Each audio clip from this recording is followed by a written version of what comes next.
Quran, the spoken word of God to the Muslims, the verbatim. And by the way, just as a side point, I think it would be interesting for everyone to know that all Semitic languages, that includes Hebrew, Aramaic, that includes the language that Jesus spoke, the rules of grammar and the vocab is very similar to the Arabic language, because Arabic is also a Semitic language. The language Jesus spoke is a language that if he was to speak to an Arab crowd, the Arabs would understand a good portion of what he's trying to say.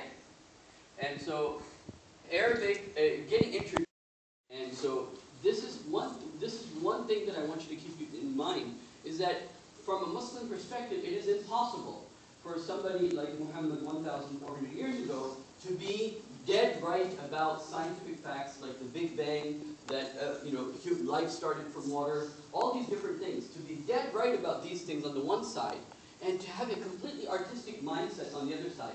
You cannot be sane and be right-sided and left-sided to the extreme level. And in addition to that, then you're also able to,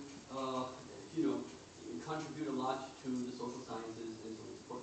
The other aspect, before I go to the music aspect of the Quran, what does it mean Quran is a great literature? See, anything like Shakespeare, or poetry of Muhammad Iqbal, or any of the, like Edgar Allan Poe, the writings of Edgar Allan Poe, what makes great literature great? What makes the literature of human beings, like Shakespeare, what makes Shakespeare great as a piece of literature? It's that he's able to capture the human experiences in his works. And because it's about human beings, literature is not about language, as much as it is about human nature.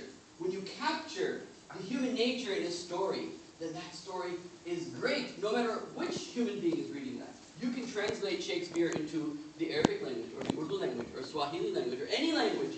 Shakespeare will be great, because Shakespeare has captured the human experience, the human mind, the human tragedy, the human drama, the human altruism of human beings.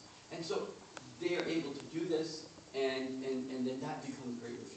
So the Quran, in the same way, is great literature because it is able to capture the human drama, the human tragedy. You're able to see the yearning of people, the sadness of people, the tragedy of people, and the triumphs and the victories of the people at the same time. You're able to see people in marriage life, in married life, in divorce life. The Quran captures the whole human scale that we would say that no book in the world captures the human drama as well as the Quran does.